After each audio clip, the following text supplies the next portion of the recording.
Let's get to the mail before Alfred comes on. Yeah. All right. All right, next is from Easton Weller. Subject Right. is Vince was right. On the latest, more recent that I've listened to episode of Talk is Jericho, the guest was Scott Steiner. They had a live audience, and when Steiner's 2002 return to WWE was brought up, the crowd booed because we all know with Jericho fans, everything WWE does is wrong. Anyway, Steiner mentioned how he came into work Triple H for 2 pay-per-views. It was then left completely off WrestleMania 19, which I've read Steiner versus Taker was once considered. I'm a total mark for that type of what-if stuff, and rarely made it anywhere past the early mid-card for the rest of the time with the company that Vince used him badly. Here's the thing, though. Steiner then mentioned that his foot was so badly injured that it was completely numb and was more or less paralyzed. He also then mentioned that he had bad arthritis in both hips and his back, which made him less mobile. So please explain to me how Vince was in the wrong here. You have a power moves guy who's struggling to do power moves, so why would you waste time trying to push him? I know this is a very old story, man. Am I wrong in that Scott Steiner proved Vince McMahon and WWE were right not to push him? Well, Steiner had drop foot. Yeah. Which is like you have no feeling in your foot. Like you can't like lift your foot. I had that. My God, I've had it twice. And I wish you'd get drop mouth. Yeah, well, that's a total fabrication on your part. Yeah, but you couldn't push a guy. He was kind of like Kerry Von Erich. Well, here's the like thing. a Texas tornado. He had the fake foot, and he was limping around and stuff. So yeah. This is what I would say about that. So he's just poor Scott, because when you look at him, he ripped his biceps, he ripped his chest, his back, because he brought it, bro. He brought it, and we both know that because we wrestled him.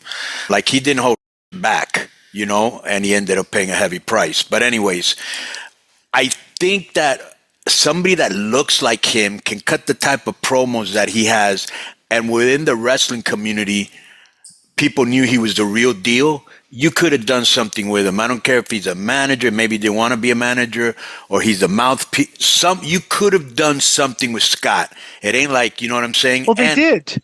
Well, here's the thing. They did do a bunch of stuff with him. It's just he didn't look good doing it because he had physical limitations. Well, I don't. I'm gonna be fair on this. What year was this? 2003. This is like 2003. Yeah, I wasn't really following WWE back then, so I don't really remember. Right. And they knew when he came in that he had this drop foot, and immediately they put him in the main event with Hunter for the belt. Okay. Right, and he looked bad. The matches were both bad, just bad. Right. Poor guy. Poor guy, because in his time he could have kept up with Hunter.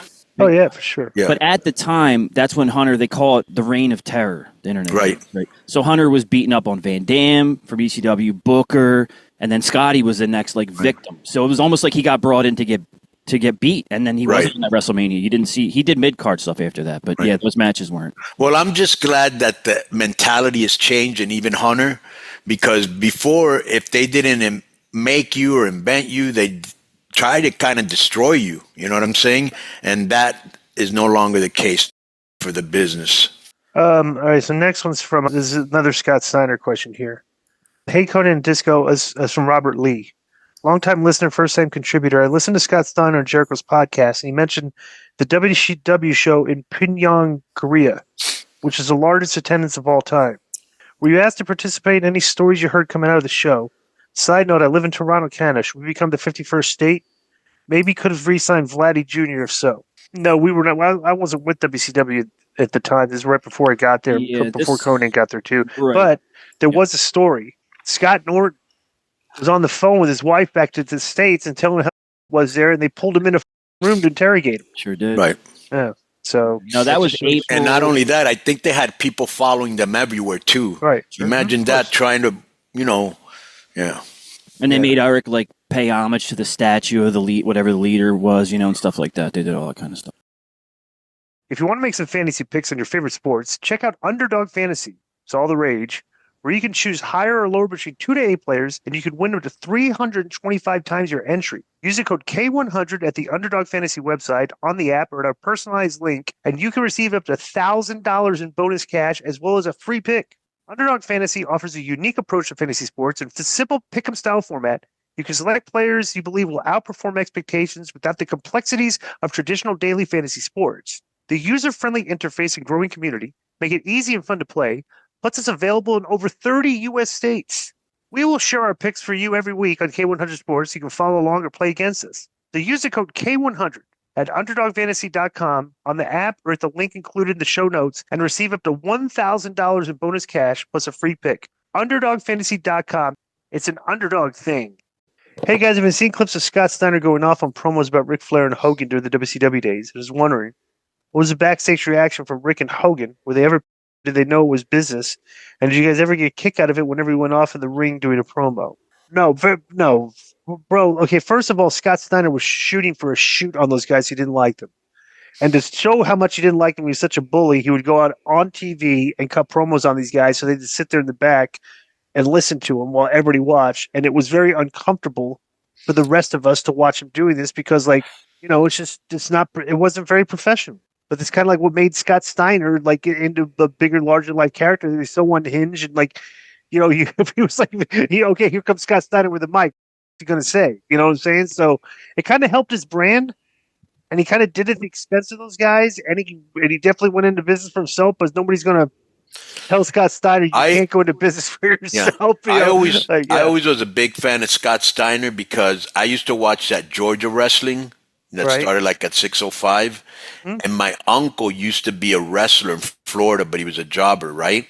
Right. And he always used to tell me that he thought Rick Steiner was going to be a big deal, and then I saw Rick Steiner come out in Georgia Championship Wrestling. Remember, he had those humongous delts, he was in shape.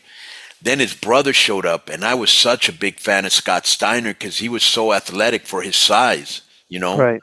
And so then I finally met him, and he's a wild guy, dude. And what you saw there, like Disco said, it was very uncomfortable being around Rick and Hogan, who no-sold it, if you happen to be around them when those promos were going off, right? Right. But Scott Steiner hated Rick because when he was a booker, from what he told me, I guess he was supposed to do something with Rick over the title, and Rick ixnayed it.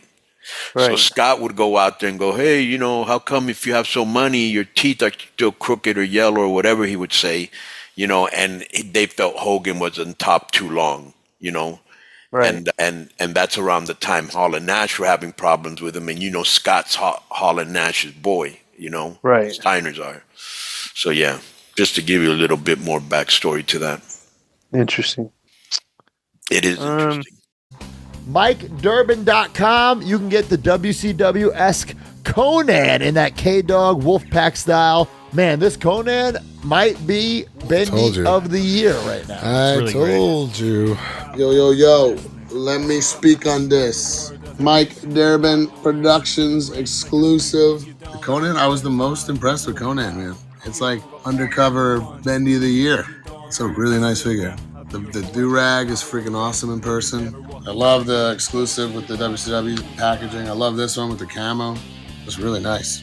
And I will say a figurine expert who went to TJ on Friday, Matt Cardona, put it over as being a good figurine as far as figurines go.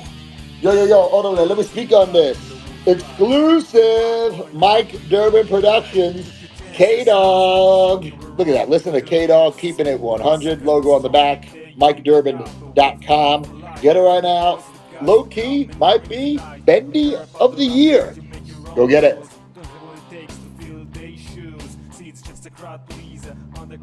What's up? I just want to thank you guys for watching this clip. Don't forget to hit the like button, leave a comment, and subscribe. And join our YouTube membership for hours and hours of exclusive, unedited, uncensored content. And being a member will help you get involved in our upcoming live streams. Thank you for your support. Thank you for riding with us. I know you got a lot of other podcast choices, be it wrestling or other ones. And thank you for picking us. Boom.